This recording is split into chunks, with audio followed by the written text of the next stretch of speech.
Del Padre, del Hijo, del Espíritu Santo. Amén. Señor, te damos gracias por el regalo de este día.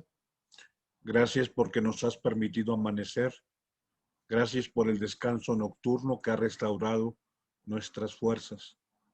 Gracias porque nos permites en este día escribir una historia nueva. Gracias por la oportunidad en la vida, en la salud, en la integridad.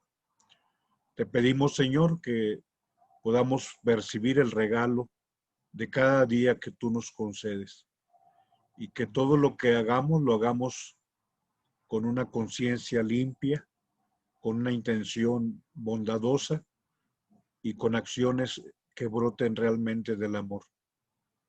Que no nos sintamos los propietarios abusivos de aquello que tú nos has dado solamente en administración. Bien, hoy empezamos, estamos ya en el capítulo 24 del Evangelio de San Mateo y se nos presenta una invitación para que estemos en vela, pero para que hagamos las cosas adecuadamente. Este texto del Evangelio que dice que no sabemos a qué hora llega el amo y que el amo debe encontrarnos haciendo bien lo que tenemos que hacer. La verdad es que no puedo yo separarla de la incertidumbre en la que estamos sumergidos. Sé que hablar sobre la pandemia y sobre sus efectos en el entorno nuestro es muy complicado, porque sin duda de todo el corazón de un cristiano ha brotado la plegaria.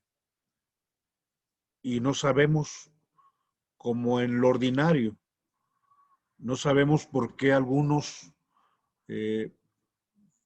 quizá cuidándonos, pero hay quien se cuida y pues no padece la enfermedad. Y hay quienes sí, y hay quienes estando en medio de la enfermedad se sobreponen y otros no se sobreponen. Lo comento desde la expresión más consciente de que esta situación de la enfermedad nos hace encontrarnos de pronto con estas limitaciones. ¿A qué me refiero? Dios vendrá cuando Él quiera a tu vida y a mi vida. Y la muerte no es algo que nos sucede, sino alguien que viene a nuestro encuentro. Así lo entendemos tú y yo como creyentes. Pero 3 casos que dentro de los muchos que conozco me extrujan. Un sacerdote de Atlacomulco, el padre Colín. Estuve con él en junta un lunes porque él era director de Cáritas de Atlacomulco y a los 10 días pues vi la esquela y me estrujó bastante, o sea, porque un sacerdote joven, yo tengo ya 55 años, él debió haber tenido unos 43, no más de 45. Y te digo, habiendo estado en junta con él, 10 días después, claro, elevo a Dios una plegaria por él. Pero otro caso también, en enero me tocó dar un curso en Mazatlán y el matrimonio amable también de la Cáritas de Mazatlán, que me recibió, él pues tiene un nombre de cantante, Miguel Ríos, de esos nombres que nunca se te van a olvidar, pero su esposa Elena, una mujer noble, muy amable, y bueno, también la enfermedad y pues hoy oramos y sabemos que sabemos con quién está, sabemos a dónde ha ido, sabemos quién la ha recibido, quién la ha abrazado pero nuevamente la incertidumbre y ese no saber quién, qué, por qué. Y bueno, quizá muy cercano al caso de los que estamos aquí. Yo creo que no peco al comentarlo. Eh, la señora Ludivina, ya falleció ella, no es ella a la que me refiero. Era responsable de sectores ahí en la parroquia del Rosario, de uno de los sectores. Y ella y su esposo entró al DEVAC, era de los de vaqueros. Y su hija, bueno, está bien su hija, pero su yerno, un joven, alguien con fortaleza, y hace como 10 días, 2 semanas, enterarme pues que ha fallecido. Entonces te reitero, quizá siempre debemos ser conscientes de que la vida no la tenemos comprada, pero creo que este tiempo de la pandemia nos hace mucho más sensibles a este sentido. Y esta invitación que Dios nos hace, sobre todo, de estar en vela, de estar despiertos, de estar espabilados. Bien, vamos pues a leer el Evangelio. Es el capítulo 24, versículo 42 al 51. Adelante, Fer. Que el Señor esté con ustedes. Proclamación del Santo Evangelio según San Mateo. Gloria a ti, Señor Jesús. En aquel tiempo dijo Jesús a sus discípulos: están en vela porque no sabéis qué día vendrá vuestro Señor. Comprended que si supiera el dueño de casa a qué hora de la noche viene el ladrón, estaría en vela y no dejaría abrir un boquete en su casa. Por eso estad también vosotros preparados, porque a la hora que menos penséis, viene el Hijo del Hombre. ¿Dónde hay un criado fiel y cuidadoso, a quien el amo encarga de dar a la servidumbre la comida a sus horas? Pues dichoso ese criado si el amo al llegar lo encuentra portándose así. Os aseguro que le confiará la administración de todos sus bienes. Pero si el criado es un canalla y pensando que su amo tardará, empieza a pegar a sus compañeros y a comer y a beber con los borrachos, el día y la hora que menos se lo espera, llegará el amo y lo hará a pedazos, mandándolo a donde se manda a los hipócritas. Allí será el llanto y el rechinar de dientes. Palabra del Señor. Gloria a ti, Señor Jesús.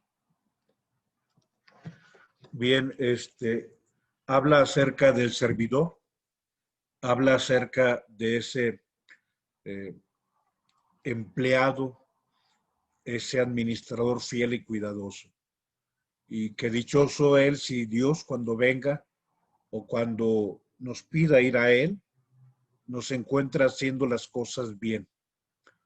Reitero, de los 3 referencias, yo sé dónde está Elena, yo sé dónde está el padre Colin, yo sé dónde está Alejandro, el joven que te refería, personas buenas, personas que trabajaban para el prójimo en la iglesia. Sabemos dónde están y sabemos que Dios los encontró haciendo el bien. Ojalá algún día, cuando Dios quiera encontrarme a mí, pueda decirme que me ha encontrado siendo fiel y cuidadoso de las cosas que Él me ha encargado. Bien, acerca de la incertidumbre, adelante, Fer, de lo que vivimos, quisiera que recuperáramos quizá un poco, perdón, la mitología griega. Tú ubicas acerca de estos personajes, digamos semidioses, por llamarle así, es la nomenclatura de la, digamos, mitología griega. Por eso yo no puse dioses griegos, le puse deidades. Si pongo dioses griegos, lo pondría con minúsculas. Pero prefiero la palabra deidades porque, digamos, son sus deidades dentro del panteón de esa mitología griega. Los semidioses de pronto atentan principalmente contra Zeus, el dios, digamos, poderosísimo en la mitología griega, y los que se rebelan contra él reciben un castigo ejemplar. De forma rápida, porque al que quiero llegar es al Cíclope. Tántalo atenta contra los dioses y su castigo va a ser estar en una especie de fosa donde está encadenado y donde está con el agua que sube en esa fosa prácticamente hasta el cuello. Tántalo tiene sed y a pesar de estar sumergido en el agua, cuando él baja la boca para poder beber un poco, el agua baja de nivel. Y entonces cuando otra vez levanta la cabeza, el agua sube de nivel. Y cuando tiene sed y quiere beber otra vez agua, otra vez cuando baja su boca, en ese momento el agua baja de nivel. Y así, digamos, una situación demasiado, vamos a llamarle, no sé, sádica. O sea, tiene el agua y no puede beberla, y cuando quiere acercar su boca al agua, el agua baja de nivel y no puede acceder a ella. Hoy muchos dicen que es lo que vivimos hoy. Estamos tan llenos de cosas, pero tan insatisfechos. Estamos con comodidades hasta el cuello, pero realmente lo que tenemos no lo disfrutamos. El mito del Sísifo tú lo conoces, y el castigo de subir la roca, y cuando la sube a la montaña, cae de la montaña, y es esa, digamos, aplicación que incluso le han hecho al hombre del siglo XX, un hombre que tenía unas grandes ciudades y luego vino la destrucción, la Primera Guerra, y como Sísifo cuando reconstruyó las ciudades, vino otra vez otra guerra que hizo que todo se destruyera, y hablaban del mito del Sísifo en torno al hombre del siglo XX. Posiblemente ahora que hablamos de esas pandemias cada 100 años y que por alguna razón a ti y a mí nos tocó esta otra pandemia, pues nos damos cuenta de que cuando pensamos que todo está bien, pues de pronto otra vez viene esa situación catastrófica. El caso de Prometeo, tú ubicas también, aquel pues que fue a robar el fuego de los dioses. Su castigo fue estar amarrado a la montaña y el hígado crecía y venía el buitre o el águila y se comía el hígado, y entonces otra vez crecía y venía el águila todos los días. El caso del Atlas, aquel que cargaba prácticamente lo que es esta atmósfera, todo ese, no tan solo el mundo, la tierra, sino todo lo que es la aureola celeste, o sea, con toda la grandeza, aquel hombre portentoso, con, digamos, equiparable a Atlantis o al Atlante, pero voy al Cíclope. El Cíclope tiene un castigo que nos recuerda hoy precisamente el Evangelio. Los cíclopes, de acuerdo a la mitología griega, el castigo que recibieron de parte de las deidades fue que ese personaje enorme con un solo ojo, su castigo estaba en un elemento de conocimiento. Y uno dice, ¿cómo? O sea, ¿cómo el conocimiento puede provocar, puede ser un castigo? Pues sí. O sea, aquellos personajes mitológicos enormes con un solo ojo, los dioses le habían castigado con un dato que ellos conocían. Lo castigaron conociendo el día en que van a morir. Y uno dice, oye, pero qué padre, ¿no? Hasta cierto punto la incertidumbre es bondadosa, porque yo no sé si mañana, o sea, en realidad, lo digo y lo digo en el ambiente de oración, yo no sé si mañana Dios me llama, pero hoy disfruto. Pero si yo supiera que mañana ya emprendo el camino, ¿cómo estaría? O no sé, vamos a pensar que yo supiera que en diciembre, yo sé que esto es muy complicado, pero pues voy a traer el calendario en la mano. Y Dios quiere que no andes con el calendario en la mano, sino con el corazón palpitando. O sea, tú y yo no tenemos que traer el calendario ni el reloj de arena en la mano, viendo cómo se va consumiendo. No, más bien las manos trabajando, el corazón palpitando. Eso es lo que tenemos que hacer. Y así sea mañana, o sea pasado mañana, o sea la próxima semana, o sea el mes que entra, o sea, cuando Dios quiera. Pero tenemos que estar preparados. ¿Y qué tenemos que hacer? Simple y sencillamente hacer lo que tenemos que hacer. No es otra cosa. Tenemos que vivir adecuadamente nuestra vida. Bien, hablemos acerca de la preparación.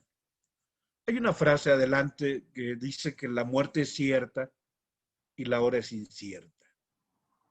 Sí, o sea que un día se acabarán mis días y tus días, eso es cierto. ¿Cuándo? Es incierta la hora. Voy a decir que es una frase un poco eh, ingeniosa. La única certeza es la incertidumbre, pero eso es bondadoso y es bueno. Ludwig Wittgenstein decía que la vida eterna le corresponde a los que han vivido el presente adecuadamente.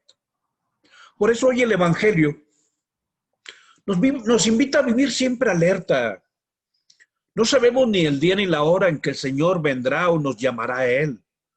Eh, Nos invita a que tú y yo trabajemos con amor, con cariño, o sea, que tratemos a las personas de la mejor manera, o sea, que no seamos abusivos, que no seamos personas nefastas, que no seamos personas que estemos lastimando al otro, o sea, que en lugar de lastimar con nuestras manos sepamos acariciar, que en lugar de destruir seamos personas que construyen. O sea, se trata de actuar diligentemente. Y esta palabra me gusta, aunque la usamos a veces no ubicamos el origen de la palabra.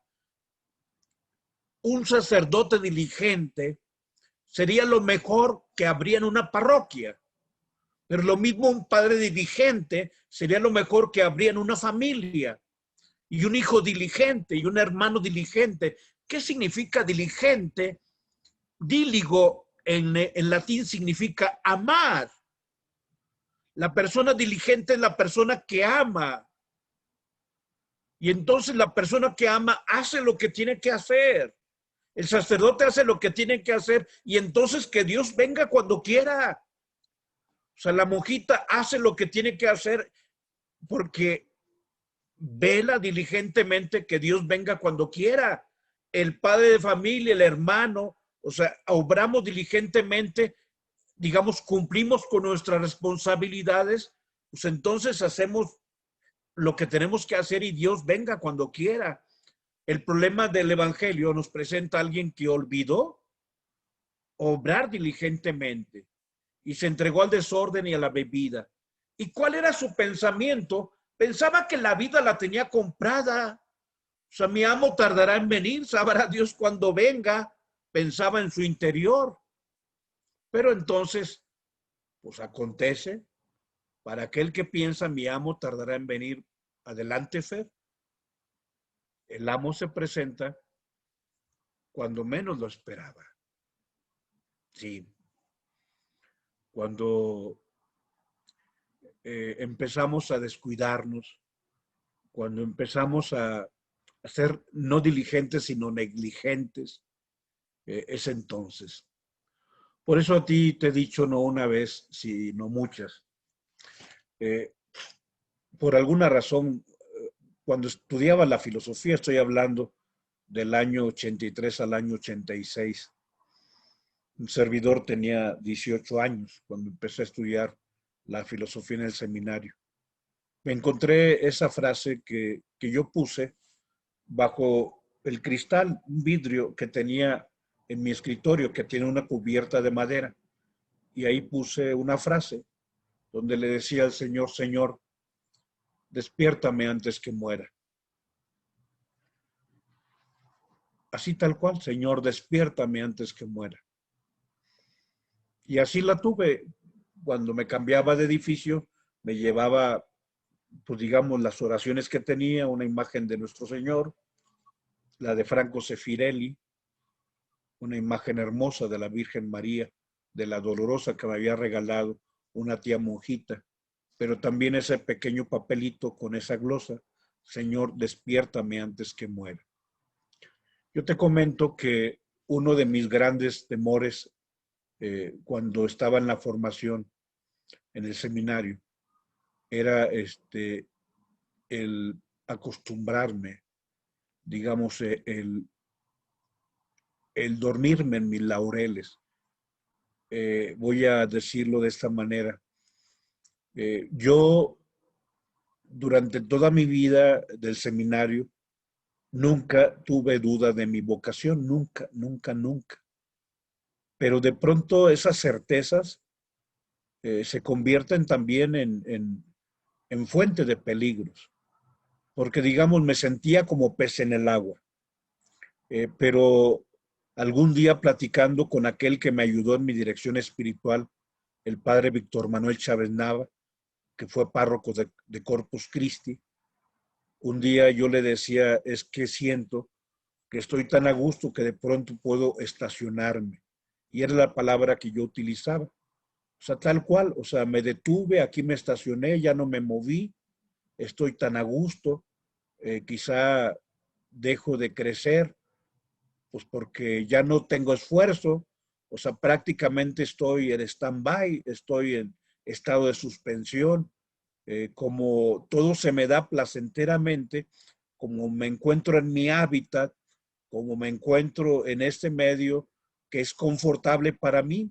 O sea, el estudio, pues disfruto el estudio muchísimo, la oración, disfruto la oración, ir a dar pláticas en un apostolado, lo disfruto mucho, mi relación con mis compañeros no es mala, es buena, pero me da miedo, o sea, de pronto que me aletargue, que me duerma, o sea, que como todo se me da sin que yo haga gran esfuerzo, o sea, de pronto deje de estar alerta, deje de estar atento.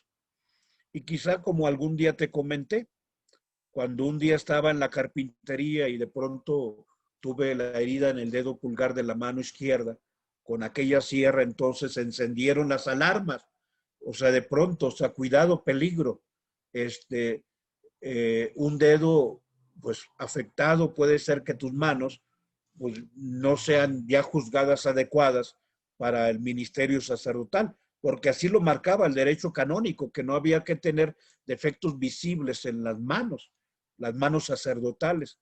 Y pues efectivamente, o sea, de pronto sentí que la sirena se encendía y aquellas luces estrasbóticas de la alarma, de la alerta se encendían, Rogelio, peligro, peligro, lo que estás haciendo, de pronto lo que tú tanto amas o esperas recibir, puede ser que no lo recibas, tu dedo está sangrando, está el dedo prácticamente deshecho. Y bueno, te comento esto porque a veces nos acostumbramos, a veces convertimos nuestra vida en una vida de tibieza y esa tibieza se hace crónica, digamos, esos pecados de la tarde, donde pues después de una vida donde nada se nos complica, de pronto podemos estar perdiendo lo más grande por la costumbre. Aquí el peligro es cuando alguien piensa, bueno, no me pasa nada, estoy seguro, mi amo tardará en llegar y pues hasta cierto punto nos sentimos dueños del reloj y del calendario. Adelante. Pero aquí en ese sentido, o sea, hablamos de cómo prepararnos cuando hablamos de lo más importante, cuando Dios venga a nuestro encuentro. O sea, saber que el tiempo es antesala de la eternidad. Pero a ver, ¿cómo me preparo para la eternidad? Viviendo el presente. O sea, ¿cómo? prepararnos para la muerte viviendo bien nuestra vida. O sea, ¿cómo poder yo manifestarle a Dios que lo amo amando al prójimo? O sea, cuando amo al prójimo, estoy amando a Dios. Y de la misma manera, o sea, cuando yo soy capaz de cumplir mis deberes de la vida presente, me estoy preparando para la vida futura. Y es lo que Dios quiere que entendamos. O sea, que haciendo bien las cosas, o sea, no es otra cosa, haz lo que tienes que hacer. O sea, si eres sacerdote, vive tu sacerdocio. Si eres padre de familia, si eres esposo, vive como buen esposo, como buen padre de familia. Si somos hijos y tenemos a nuestros papás, honrarlos, el cuarto mandamiento. O sea, si trabajas, sé una persona honesta. O sea, si Dios te ha encomendado en tu responsabilidad, personas que están bajo tu cuidado, bajo tu resguardo, bajo tus decisiones, decide bien. O sea, no abuses de quien pudiera estar en alguna situación jerárquica desde el tiempo, desde lo humano. No abusar de esa persona sencilla. O sea, saber que la persona se nos ha confiado y entonces proveerles de lo necesario, ofrecerles lo que tenemos que ofrecerles, darles el trato que queremos darles y debemos darles. O sea, todo esto es lo que permitirá que cuando Él venga, diga, pues bien, siervo bueno y fiel, que sería lo mejor que podríamos escuchar. En realidad, adelante no somos más que lugartenientes de Dios. Y así como el amor a Dios, en vez de menoscabar los otros amores, el amor de Dios a Dios fortifica el amor que le tengo al hermano. O sea, hace falta amar a Dios para que entonces el amor a mi hermano se eleve. Y así también, si yo vivo pensando en el cielo, pues esto no va a entorpecer lo que hago en la tierra, sino que al contrario, si mi meta está en el cielo, le doy un sentido más alto a lo que hago. Incluso me exijo más. O sea, no voy a dar lo mínimo porque yo aspiro a algo enorme, a algo grande, pues yo voy a exigirme más a mí, no al otro. En lugar de estar maltratando al otro, más bien yo tengo que exigirme a mí un nivel más alto de aquello que hago. Porque esta tierra le pertenece a Dios y mi obligación, mientras que voy a Él o mientras que Él viene a mí, consiste en hacer las cosas bien, cultivar la tierra, cultivar aquello que Dios me ha dado. Y en ese sentido, bueno, o sea, ¿cómo debo vivir mi vida cotidiana? Amando a Dios. Y amando a Dios, pues digamos, se condiciona positivamente el amor que tengo a los demás. O sea, nada en una parroquia como un sacerdote que ame auténticamente a Dios. Sus feligreses serán bien tratados. Nada tan grande. Yo estuve de mis 30 años, 10 años como formador de un seminario. Pues nada más grande para un seminarista que ese formador ame realmente a Dios y respete a esos muchachillos que se le pusieron bajo su resguardo para la formación. Pero lo mismo en la familia. A los hijos, nada más grande les puede pasar que el que sus papás amen a Dios. Y al amar a Dios, van a hacer crecer ese amor que tienen para con ellos, porque les ayuda a hacer las cosas bien. Adelante, hoy el Señor nos invita a visualizar que en la patria de la tierra tenemos que construir la patria del cielo. O sea, la patria del tiempo tiene que ayudarnos a que merezcamos la patria eterna. Y en ese sentido,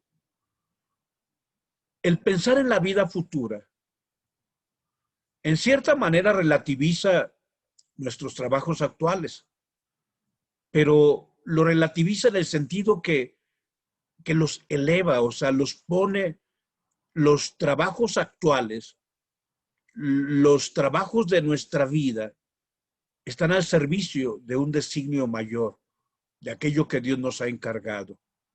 Por eso, amar a Dios y pensar en el cielo, en lo más mínimo va a estorbar la labor que yo tengo que hacer en el mundo.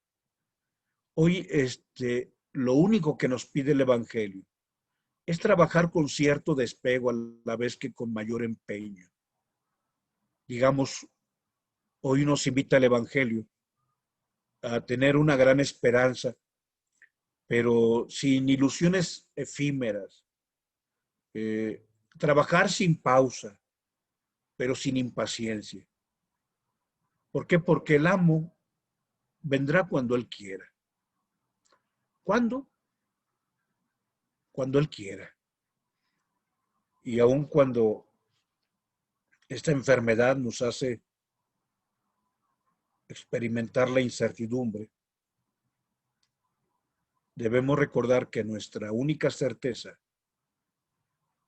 es la incertidumbre. Y por eso debemos hacer las cosas de la mejor manera. Que el Señor os bendiga en el nombre del Padre, del Hijo y del Espíritu Santo. Amén.